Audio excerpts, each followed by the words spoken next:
If you are either as a funder or as a nonprofit manager, if your goal is to think about kind of true social change in education or healthcare, or whatever it is, kind of really moving the needle on an issue. And most nonprofits, it's difficult to grow, it's hard to grow, maybe should stay small. How do you start to think about that in an actionable way? If you're at a small nonprofit, is that you think less about the direct service area or perfecting the direct service area and thinking about how it is that you share the best practices of that area? Is it that you focus your energies on kind of the large successful nonprofits and thinking about how they scale?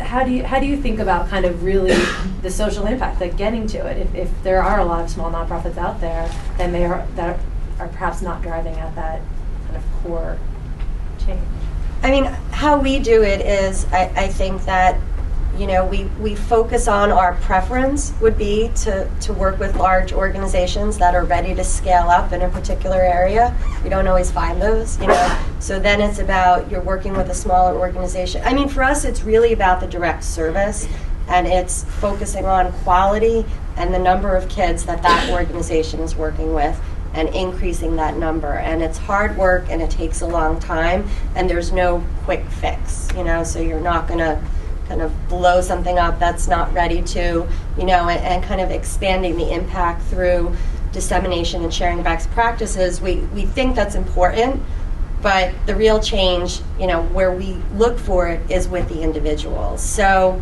at least that's the approach we take, and so we just make choices based on what the opportunities are out there and where we can get the largest impact. So I think we're always going to need hundreds of thousands of smaller community-based nonprofits that are so focused on direct service. There's always going to be families that need shelter, and families that need food, and children that need mentoring. I just think we're always going to have a need for that.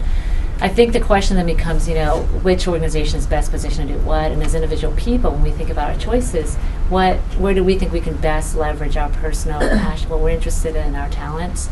And for me personally, what I said to you on my intro, I somehow, I don't know, by accident maybe because I happen to have come through via TFA, it's really hard for me to go from thinking that big to shrinking and just, and I started out as a teacher where I actually felt very antsy. I just kept thinking, gosh, there's some fundamental problems wrong with not just my classroom, but my school and the district, and I just felt a need to figure it out. Other people love the direct service. They love working in a community level. They would never want to do anything else. And I think that's what keeps the world turning on us, so that we have different preferences. There's going to be someone out there who says, TFA, how can you do TFA? Climate change. It's all about climate change or global health. I think what you're hearing is, we don't think that there's an easy answer to that question.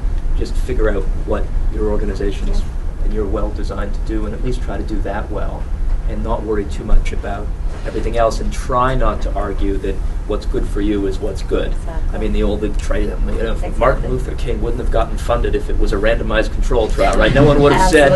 So just try to remember that there are a few things that are just bad and no one should do them, and let's identify those and lobby hard against them. But most of what we've each defined as good for our organizations is mostly about us. And we shouldn't go out telling everybody all nonprofits should grow, or it has to be an RCT or else, because it's a big, complicated world.